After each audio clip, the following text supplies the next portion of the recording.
Hello friends, my name is Rajat Gupta and I am first year medical student of BCSG medical college Srinagar Garhwal.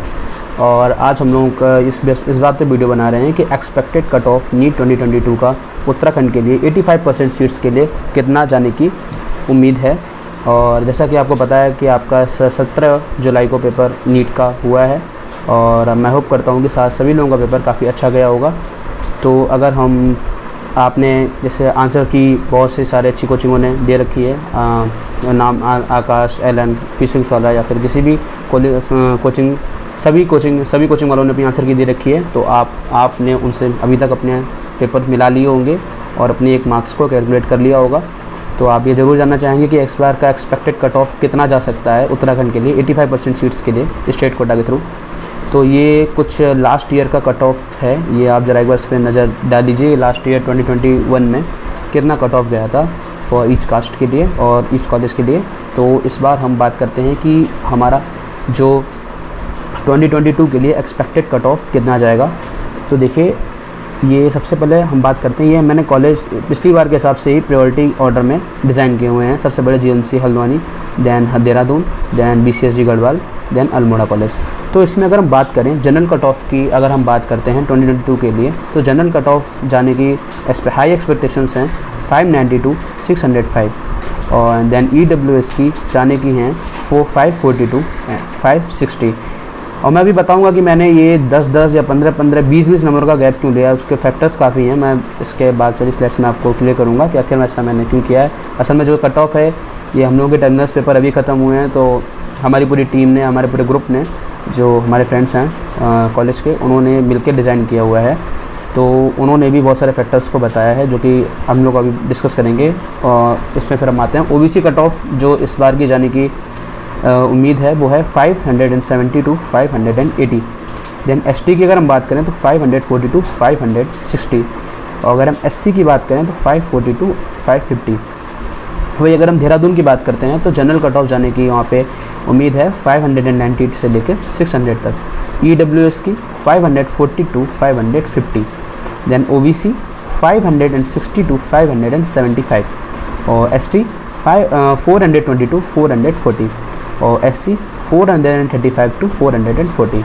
और अगर हम बात करें Garhwal college की, BCSG Garhwal की, तो जनरल कट ऑफ जाने की वहाँ पे प्रोबेबिलिटी है 570 से लेकर 590 तक और EWS की 530 से 540 तक एंड देन OBC की 545 टू लेके 555 तक एंड देन ST 420 से 430 तक और जो SC वो 405 से लेके 420 तक। और जो लास्ट कॉलेज हमारा बचता है वो है हमारा SSG अल्मोड़ा। उसकी देख लेते हैं कट ऑफ। जनरल की जाने की उम्मीद है 565 से लेके 575 तक। EWS कास्ट की अगर हम देखें तो 530 से 540 तक और अगर OBC की हम लोग एक्सपेक्ट करते हैं तो 540 to 550 तक। अगर ST की एक्सपेक्ट की जाए तो 380 से 400 तक। वहीं अगर SC की जाए तो 400 से 410 तक। अब हम लोगों मैं ज़रूर इस फैक्टर से बात करूँगा कि आखिर हम लोगों ने इतना गैप क्यों लिया है कि 10-10 15-15 20-20 नंबर का। उसके पीछे भी काफ़ी फैक्टर्स हैं, वो आपको भी ज़रूर जानने चाहिए, यही समझते तो ज़रूरी। अगर हम बात करते हैं इस बार फैक्टर्स की, तो देखिए अगर हम बात करते हैं पेपर लेवल की, तो फर्स्ट करेंगे पेपर लेवल की बात। तो अगर हम 2021 के कंपैरिजन में पेपर देखें तो पेपर 2021 के कंपैरिजन में इजी था। असल में हम लोगों ने कल ही पेपर ये सॉल्व किया है 2022 का, तो हर जगह ही आ गया है 2022 का। हमारी पूरी टीम ने, हम लोगों ने मतलब सॉल्व किया है पेपर। तो हम लोगों को ये लगा कि ये 2021 के कंपैरिजन में पेपर, ओवरऑल पेपर इजी था। अगर हम इंडिविजुअल बात करें तो फिजिक्स इजी थी, फार्मूला बेस्ड थी, SI यूनिट्स वगैरह थी, इजी थी पेपर। और जो केमिस्ट्री थी वो मॉडरेट था केमिस्ट्री मॉडरेट था एंड बायो मॉडरेट और लेंदी था। लेंदी क्यों हो गया था? क्योंकि इसमें इस बार 10 से 15 एसेसर रीजन क्वेश्चन थे। एसेसर रीजन करना थोड़ा सा टफ माना जाता है। क्यों? क्योंकि उसमें आपको 4 ऑप्शन देखने पड़ेंगे, वो आप उसमें ऑप्शन हटा नहीं सकते ऐसे। जैसे आप कहते नहीं करते कि अब 4 ऑप्शन दिए हैं तो आप 2 को रिमूव कर दीजिए, 2 तो चलिए, 2 तो नहीं होंगे, 2 में कुछ देख लेते हैं, 2 में जो ज़्यादा एस्पेक्ट लग रहा है उस पर मार देते हैं। एसेसर रीजन में ऐसा करना थोड़ा सा डिफ़िकल्ट माना जाता है और थोड़ा सा हो भी नहीं पाता है। लेकिन जो सबसे बड़ा फैक्टर्स मुझे लगता है इस बार कट ऑफ को इंक्रीज करेगा वो है जो 20 मिनट्स एक्स्ट्रा टाइम मिला है। क्योंकि जो 20 मिनट्स एक्स्ट्रा टाइम मिला है उसमें आप ये समझिए बहुत से बच्चों की हर साल बहुत OMR में गलती होती थी। पूरा पेपर सही कर रहे थे, अच्छा खासा पेपर हो रहा था, अच्छे खासे मार्क्स भी आने की पूरी संभावनाएं थी, लेकिन क्या हुआ, OMR लास्ट में गलत कर दी जल्दी के चक्कर में, या फिर फिजिक्स के क्वेश्चन कुछ छूट गए, या फिर कुछ क्वेश्चन भरना भूल गए, OMR में फिलिंग करना भूल गए। तो वो जितने भी फैक्टर्स थे वो तो इस बार होने वाले नहीं, क्योंकि 20 मिनट एक्स्ट्रा मिले, तो जो बच्चे जिनकी स्पीड अच्छी हो तो उन्होंने तो पहले पेपर अपना कर लिया होगा और बायो को एक बार और देख लिया होगा, क्योंकि बायो इस बार थोड़ा ज़्यादा टाइम लग गया था, लगभग 1 आवर से 1 घंटा 15 मिनट तक लोगों को लगे हैं बायो में। तो जिनको 20 मिनट एक्स्ट्रा मिले हैं तो उन्होंने अपनी OMR भी सही से भरी होगी, सभी को मिले एक्स्ट्रा। तो जो गलती OMR में करने वाले थे इस बार बच्चे, वो नहीं उन्होंने की होगी, ऐसा मुझे लगता है, एज एक्सपेक्टेड। तो ये कट ऑफ को इंक्रीज़ करने के लिए काफ़ी है। बाकी देखते हैं, अगर हम लोग नेक्स्ट देखते हैं 50% प्राइवेट सीट्स की बात करते हैं। जैसे पिछली बार 2021 में ये कहा गया था गवर्नमेंट के द्वारा, हमारी इंडियन गवर्नमेंट के द्वारा, कि जो प्राइवेट कॉलेजेस की जो 50% सीट्स हैं उस पर गवर्नमेंट फ़ीस पे एडमिशन होंगे बच्चों के। तो अभी उनकी तरफ से, तो उस समय तो शायद उनकी तरफ से बोला गया था कि इस पर कुछ एक्शन लेंगे कॉलेज वालों की तरफ से, प्राइवेट कॉलेज वालों की तरफ से, लेकिन अभी तक तो उन्होंने ऐसा कुछ एक्शन लिया नहीं है। आई होप कि ना लें वो कोई एक्शन और एडमिशन हो जाए, जिससे कि कट ऑफ ये भी अच्छा खासा, अगर ये हो जाता है बच्चा तो हो ही जाएगा, क्योंकि गवर्नमेंट ने क्लियर कर दिया है। अगर ये मतलब काफ़ी चांसेस हैं इसके होने के कि ये 50% सीट्स पे एडमिशन होंगे गवर्नमेंट फीस पे, तो अगर ये हो जाता है और होते हैं एडमिशन तो काफ़ी कट ऑफ नीचे जाने की उम्मीद है। अच्छा, थर्ड अगर हम फैक्टर्स देखते हैं तो न्यू मेडिकल कॉलेज की अगर हम बात करें तो ऐसा मतलब है कि रुद्रपुर में मेडिकल कॉलेज खुलने की प्रोबेबिलिटी है, कि हरिद्वार में खुलने की भी है, लेकिन हरिद्वार में थोड़ा सा कम है एज़ कम्पेयर टू रुद्रपुर में ज़रूर मतलब कॉलेज खुलने की संभावना है, लेकिन इसको आप थोड़ा उसमें रखें, थोड़ा बैक में, कि पता नहीं खुल भी सकता है नहीं। फ़िलहाल 4 तो हैं, वो तो हैं। और उसमें अगर हम बात करें बॉन्ड की, तो बॉन्ड हमारे यहाँ सिर्फ 2 कॉलेजेस में है उत्तराखंड में, एक BCSG श्रीनगर में और एक अल्मोड़ा में। और बॉन्ड में क्या होता है कि आप जैसे मतलब अगर आप MBBS करते हैं, देन इंटर्नशिप के बाद अगर आपने बॉन्ड ले रखा है तो आप गवर्नमेंट के अंडर में होते हैं, आपको 3 साल के लिए या 5 साल के लिए जो भी तुम्हारा कॉलेज का हो उतने आपको गवर्नमेंट के अंदर जॉब करनी पड़ती है, ठीक है। उसकी फ़ीस भी कम लगती है, 50,000 पर ईयर लगती है। लेकिन अगर आप बॉन्ड नहीं ले रहे हैं या आप AIQ के थ्रू इन कॉलेजेस में आए हैं, तो AIQ के थ्रू बॉन्ड नहीं होता है, ये उत्तराखंड में खासकर बॉन्ड नहीं होता। AIQ के थ्रू अगर आप आए हैं तो आपको फ़ीस भरनी पड़ेगी लगभग 1.45 लाख रुपीज़ पर ईयर, तो आप नॉन बॉन्डेड होते हैं। और आप इंटर्नशिप के बाद आप फ्री होते हैं, आप कहीं भी जा सकते हैं, अपनी PG के लिए प्रिपरेशन कर सकते हैं, या फिर आप फ्री होते हैं, गवर्नमेंट के अंडर में नहीं रहेंगे। अगर हम बात, और फिर मैं यही कहना चाहूँगा, जिन बच्चों के कट ऑफ से ऊपर मार्क्स आ रहे हैं, जिन्होंने मिलाई दिए होंगे आपके LN आकाश या फिजिक्स वाला, या जहाँ से भी आप कोचिंग में आप पढ़ रहे होंगे, टीचर्स ने आपको मिलाई दिए होंगे, तो जिनके भी नंबर अच्छे आ रहे हैं, मार्क्स कट ऑफ के ऊपर जा रहा है, एक्सपेक्टेड कट ऑफ के ऊपर जा रहा है, तो उनको बहुत बहुत कॉन्ग्रेचुलेशंस, आप एक अच्छे डॉक्टर बनेंगे फ्यूचर में। और लेकिन आपको तो दुनिया खुशी रखेगी। लेकिन अब हम बात करेंगे उन बच्चों की जिनका किसी भी कारणवश फैमिली प्रॉब्लम्स हो सकती हैं, हेल्थ प्रॉब्लम हो सकती है, क्योंकि ये साल में यार एक ही बार पेपर होता है, सीधी सी बात है, साल में एक बार पेपर होता है, तो मतलब बहुत ही मुश्किल होता है कि वो 3 घंटे आपकी लाइफ को डिसाइड कर देंगे कि आपके अंदर कितना ज्ञान है, कितना नहीं है, या किसी कारणवश आपका पेपर ख़राब हुआ, या आप बाउंड्री लाइन पे हो, या आप कट ऑफ के जो रेंज बताइए उसके बीच में हो। तो मैं यही सजेस्ट करूँगा, देखो यार, अभी एक तो इतना बढ़िया तुमने पेपर, इतना अच्छा किया हुआ पेपर, लेकिन नंबर उतने नहीं आए हैं कि आप बिल्कुल एकदम सेफ़ फील कर सकें। तो अब मैं तो यही सजेस्ट करूँगा आपको, एज ए आपका सीनियर फर्स्ट ईयर स्टूडेंट हूँ मेडिकल का, कि अभी आप 10-15 दिन का तो गैप ले लीजिए, अपनी फैमिली के साथ, अपने फ्रेंड्स के साथ अच्छा घूमिए, मम्मी के साथ टाइम स्पेंड कीजिए, मम्मी पापा के साथ, फ्रेंड्स के साथ टाइम स्पेंड कीजिए।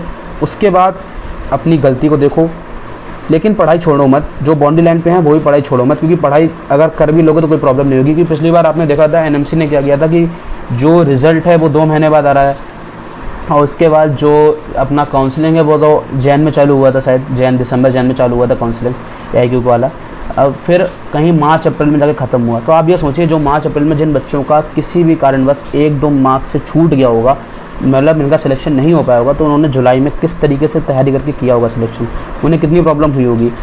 तो इसीलिए इनका भरोसा मत करो NMC का या MMC, जो ये इनका भरोसा बिल्कुल मत करो, अपनी तैयारी करना चालू कर दो।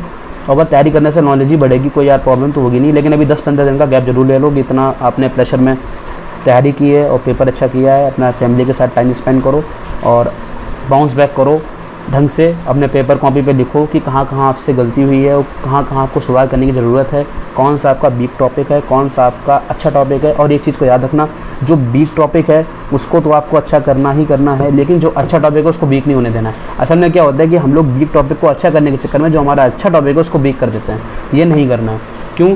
क्योंकि ये नीट ऐसी चीज़ है, अगर आपने थोड़ी सी भी NCERT में अगर आपने थोड़ा सा भी आपका अगर इधर उधर भी आपका अच्छे टॉपिक में भी अगर थोड़ा सा भी ध्यान भटका ना, तो वहाँ पूरा दिक्कत कर देगा। और एक एक नंबर की वैल्यू तो अभी आप जानोगे कि जब मेरिट लिस्ट आएगी तो सबसे ज़्यादा अगर हम एक्सपेक्टेशंस बात करें कट ऑफ की, तो वो तो मेरिट लिस्ट के हिसाब से ही हम सबसे एक्सपेक्ट बता पाएंगे। क्योंकि क्या होता है, आपको अगर आप अभी बिल्कुल मतलब इंटर पास हो, तो इंटर पास करके आपके इतने अच्छे मार्क्स आए हैं, या फिर आपको पता ही होगा, उनको नहीं पता होगा मैं उनके लिए बताऊँ, 100% सीट्स में क्या होता है, जो स्टेट कोटा होता है वो 100% सीट्स के लिए काउंसलिंग नहीं कराता है, वो कराता है सिर्फ और सिर्फ 85% सीट्स के लिए, और 15% सीट्स होती हैं AIQ के पास।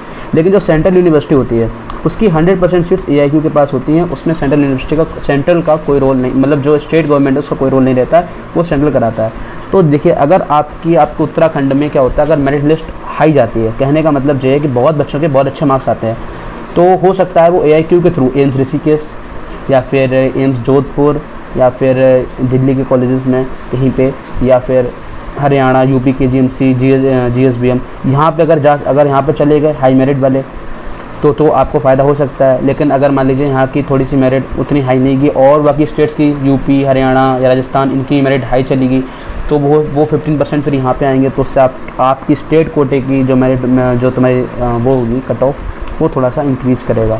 तो वो बाकी चीज़ें तो सबसे ज़्यादा क्लियर तो मेरिट लिस्ट के बाद ही हो सकती हैं। लेकिन एक मैंने एक्सपेक्टेड कट ऑफ जो हमारी टीम ने और हम लोगों ने काफ़ी मेहनत करके बनाई है, उसका बस यही रीज़न है कि अगर आप इसके ऊपर आ रहे हैं तो यार सेफ हो ही आप, लेकिन अगर आप इसके अंडर या फिर थोड़ा सा बिलो या फिर एवरेज या फिर बाउंड्री लाइन पे हो, तो यार थोड़ा सा ब्रेक लेके अपनी तैयारी करना चालू कर दो।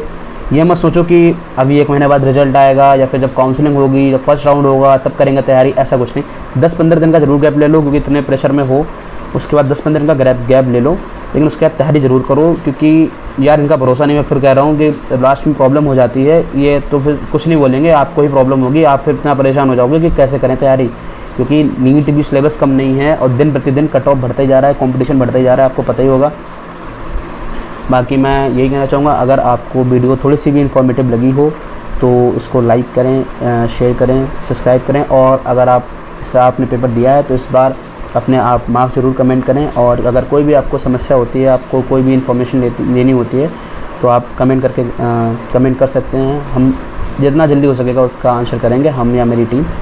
अभी तो बाकी आपका बहुत बहुत धन्यवाद हमारे चैनल पर आने के लिए। आशा करता हूँ आप सभी का पेपर अच्छा होगा और आप सभी को अच्छा सा गवर्नमेंट मेडिकल कॉलेज मिल जाएगा। Very very thank you, have a good day.